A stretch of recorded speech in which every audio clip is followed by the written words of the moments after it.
अस्सलाम वालेकुम, मैं हूँ कामरान खान।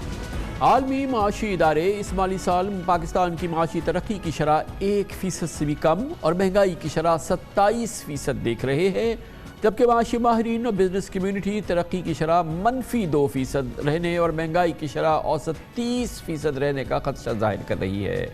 पाकिस्तान की लड़खड़ाती मीशत में सनती पैदावार हो, एक्सपोर्ट्स हो या फिर रेमिटेंसेस हो, सबका भुरकस निकल रहा है और कोई पुरसाने हाल नहीं। बड़ी सनतों की पैदावार 11.6% गिर चुकी है, एक्सपोर्ट्स 14.5% गिर चुकी हैं, रेमिटेंसेस में 11% कमी आ चुकी है और इसके साथ आसमान पर पहुंची महंगाई के बावजूद FBR को रेवेन्यू शॉर्टफॉल का सामना है। मार्च 2022 के मुकाबले में पिछले माह रेमिटेंसेस में 11% कमी के साथ $2 अरब 53 करोड़ हैं, जबकि जुलाई से मार्च तकरीबन 8 माह के दौरान भी रेमिटेंसेस में 11% कमी हो चुकी है। इसके अलावा बरामदात में एक्सपोर्ट्स में 14% कमी आई। पिछले साल मार्च के मुकाबले में इस साल मार्च में एक्सपोर्ट्स का हुजूम 14.5% कमी के बाद $2 अरब 37 करोड़ रह गया है, जबकि इस माली साल के 9 माह के दौरान बरामदात में मजमूई तौर पर हमारी एक्सपोर्ट्स में 10% कमी आई है और इसका हजम $21 अरब रहा है, जबकि माली साल का मजमूई हदफ $35 अरब है। इसी के साथ लार्ज स्केल मैन्युफैक्चरिंग यानी कि सनती शोबे की तरक्की, उसका शोबा भी मुसलसल 6 महीने से तनज़्ज़ुली का शिकार है। पिछले साल के मुकाबले में फरवरी में बड़ी सनतों की पैदावार 11.6% गिर गई है, यानी कि बड़ी सनतें जो हैं उनकी प्रोडक्शन मुसलसल गिर रही है, जबकि इस माली साल जुलाई से फरवरी के दौरान बड़ी सनतों की पैदावार में 5.6% कमी आ चुकी है। सिर्फ फरवरी में ऑटो सेक्टर में 64% कमी आई, कंप्यूटर एंड इलेक्ट्रॉनिक्स में 39% कम हो गया, फार्मा के शोबे में 25% कमी आ गई है, टेक्सटाइल इंडस्ट्री में 20% कमी आ चुकी है। इसके अलावा फार्मा की पैदावार में 25% कमी आई है, जबकि लोहे और स्टील की पैदावार में 9% कमी आई है। खाद के फर्टिलाइज़र में भी 25% कमी आ चुकी है। IMF अपनी रिपोर्ट में कहता है कि माली साल 2023 के लिए पाकिस्तान की मजमूई कौमी पैदावार सिर्फ 0.5% रहेगी, जबकि आलमी बैंक कहता है कि ये 0.4% रहेगी। एशियाई डेवलपमेंट बैंक कहता है कि 0.6% रहेगी। कोई 0% से ज़्यादा की बात नहीं कर रहा, जिससे अगले साल यकीनन बेरोज़गारी में बड़े पैमाने पर इजाफे का खदशा है। FBR की टैक्स आमदन में भी कमी नुमाया है और FBR को मार्च 2023 के दौरान 64 अरब रुपए रेवेन्यू शॉर्टफॉल का सामना है। मार्च में FBR के टैक्सेस 663 अरब रुपए रहे, जबकि टारगेट 727 अरब रुपए था। इस माली साल के 3 क्वार्टर्स यानी जुलाई से मार्च तक FBR ने 5,156 अरब रुपए का टैक्स जमा किया और अब साल के मजमूई 7,641 अरब रुपए टारगेट के हुसूल के लिए अगले 3 माह में FBR को 2,484 अरब रुपए जमा करने हैं, जो कि एक अप हिल टास्क होगा। बहुत बड़ा चैलेंज है, चैलेंजिंग ज़माना है। इस पर बात करते हैं, हमें ज्वाइन करें जनाब Mohammad Suhail, chief executive officer Top Line securities. बहुत बहुत शुक्रिया सुहेल साहब। ये बताइएगा कि ये जो हमारी इंडस्ट्रियल पैदावार जो है, प्रोडक्शन जो है वो गिरी है और काफ़ी सिग्निफिकेंट गिर रही है। लार्ज स्केल मैन्युफैक्चर यानी हमारी बड़ी सनतें जो हैं वो एक बहरान का सा शिकार है। क्या बड़ी वजूहात हैं इसकी? बिस्मिल्लाहिर्रहमानिर्रहीम। लेकिन जो लार्ज स्केल मैन्युफैक्चरिंग के जो फरवरी के नंबर आए हैं, उसमें पाकिस्तान के जो 8 माह की लार्ज स्केल प्रोडक्शन है वो उसमें कोई 5.5% की गिरावट आई है। उसमें सबसे बड़ी वजह ये है कि हमने पाकिस्तान में देखा है कि इकोनॉमिक बूम बस्ट का साइकिल चलता है। 1.5 साल पहले जब यूक्रेन की वॉर शुरू हुई और पाकिस्तान के IMF से ताल्लुकात ख़राब हुए तो रिज़र्व तेज़ी से गिरना शुरू हुए। तो इस रिज़र्व को प्रोटेक्ट करने के लिए हुकूमत पाकिस्तान ने टाइट मॉनेटरी और फिस्कल पॉलिसी अपनाई हुई है, जिसकी वजह से इंटरेस्ट रेट बहुत बढ़ गए हैं, जिसकी वजह से हुकूमत ने LCs की ओपनिंग पे रिस्ट्रिक्शन लगाई हुई है, जिसको हम कैपिटल कंट्रोल कहते हैं।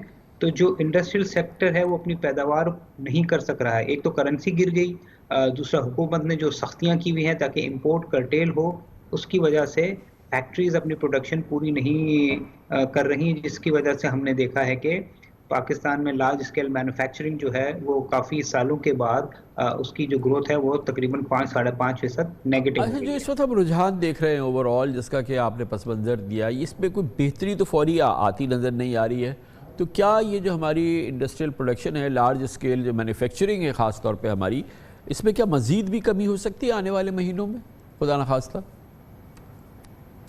देखिए, अगर उम्मीद ये करें कि हमें आईएमएफ का जो 9th रिव्यू हो जाता है और रिजर्व की पोजीशन अच्छी हो जाती है और सऊदी अरेबिया और यूएई से भी कुछ सपोर्ट आ जाती है, तो बज़ाहिर लग रहा है कि जो स्टेट बैंक ने कुछ रिलैक्सेशन ज़रूर की हैं एलसी ओपनिंग पे, अगर वो थोड़ी बहुत रिलैक्सेशन करेगा तो उसमें शायद स्टेबिलिटी आ जाए, मे बी ज़्यादा गिरावट ना आए और इम्प्रूवमेंट भी ना आए और स्टेबिलिटी आ जाए। क्योंकि हमें ये नहीं भूलना चाहिए कि अगर स्टेट बैंक ने अपनी रिस्ट्रिक्शन जो है एलसी की उसको रिलैक्स भी कर दिया, तो अब इंपोर्ट जो है 290 रुपए पे 285 रुपए पे इतना फिजिबल रहता नहीं है।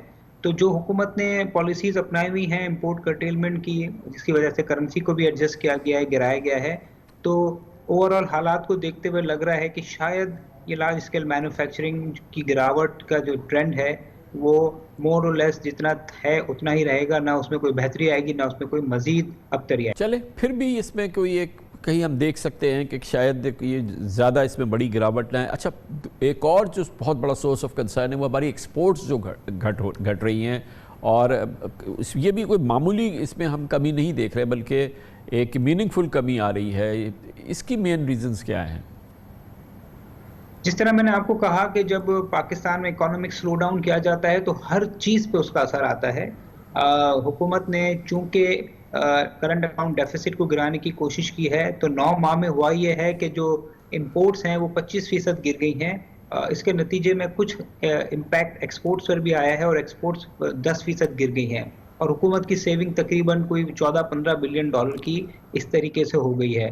और जिस तरह मैंने आपको पहले बताया कि चूंकि स्टेट बैंक बैंक्स जो हैं वो कैपिटल कंट्रोल्स कर रहे हैं, तो बहुत सारे एक्सपोर्ट सेक्टर भी जो हैं चूंकि उनको भी इंपोर्ट करना होता है केमिकल रॉ मटेरियल, तो उसमें भी दुश्वारी पेश आ रही है। तो इसकी वजह से overall economic slow down, import related जो रिस्ट्रिक्शन है एक्सपोर्ट सेक्टर के लिए, उसकी वजह से भी इफेक्ट आया है। और तीसरा जो थोड़ा बहुत इफेक्ट इसका भी आया कि दुनिया भर में जो है वो इकोनॉमिक स्लो डाउन है, जिसकी वजह से हमने देखा है कि बहुत सारी exports specially textile exports Europe America में भी मुतासिर हुई हैं। तो ये ओवरऑल फैक्टर्स हैं जिसकी वजह से जो पाकिस्तान की 9 माह की जो एक्सपोर्ट्स हैं वो 10% गिर गई हैं। मगर मार्च का नंबर थोड़ा सा हौसला अफजा है, क्योंकि जब से इसाक डार साहब ने ये करेंसी को फुली मार्केट ड्रिवन किया है और जनवरी में हमने देखा कि 50 रुपए की। अब ये प्रेशर्स की हम बात कर रहे हैं, लार्ज स्केल मैन्युफैक्चरिंग हो गई, हमारी इंडस्ट्रियल प्रोडक्शन कम हुई है, हमारी एक्सपोर्ट्स कम हो रही हैं, और फिर हमारे रेमिटेंसेस पे भी तो प्रेशर है ना, वो भी तो हमारी बैकबोन है। जब तक कि रेमिटेंसेस का फ़्लो, और हम हर साल जो है वो एक सिग्निफिकेंट हमारे यहाँ अल्हम्दुलिल्लाह एक इंक्रीज़ होती है, मगर इस दफ़ा तो हम देख रहे हैं कि वो घट रही हैं। ये बड़ा इंटरेस्टिंग आपका सवाल है, वर्कर्स रेमिटेंसेस, क्योंकि हमने देखा है कि पाकिस्तान में माशी बदहाली जब भी होती है तो ये रेमिटेंसेस बड़ी स्टिकी होती हैं, मतलब उसमें ज़्यादा गिरावट नहीं आती। और जब इकोनॉमिक स्लो डाउन होता है और टाइट मॉनेटरी और फिस्कल पॉलिसी हुकूमत अपनाती है तो रेमिटेंस नॉर्मल रहती है। मगर इस दफ़ा हमने देखा है कि रेमिटेंस में भी गिरावट देखी गई है। ऑल्दो मार्च का रेमिटेंस एक अच्छा फिगर था $2.5 बिलियन, मगर 9 माह में कोई 10% की गिरावट हुई है। आई थिंक उसकी सबसे बड़ी वजह तो ये थी कि जब से इसाक डार साहब आए थे, कोई 4-5 महीने तक जो करेंसी थी उसमें 2 रेट्स चल रहे थे। एक ऑफिशियल रेट जो काफ़ी नीचे था 15%, और अनऑफिशियल रेट ऊपर था। तो बहुत सारी तरसीलात ज़र जो है रेमिटेंसेज वो अनऑफिशियल चैनल की तरफ डाइवर्ट हो गई। बट हमने देखा है कि जब से एडजस्टमेंट हुई है 2 महीने से कुछ रेमिटेंसेज में बेहतरी हुई है। दूसरा कुछ फैक्टर ये भी था कि जो इकोनॉमिक स्लो डाउन है ग्लोबली, तो हमने देखा है दूसरे ममालिक में भी कुछ रेमिटेंस पे फ़र्क पड़ा है। तो ये 2 मेन रीज़न थे जिसकी वजह से रेमिटेंस जो नॉर्मली स्टेबल रहती हैं, इस दफ़ा उसके 9 माह में 10% की गिरावट देखी गई है। थैंक यू सो मच, बहुत बहुत शुक्रिया जनाब मोहम्मद सुहेल हमारे साथ थे।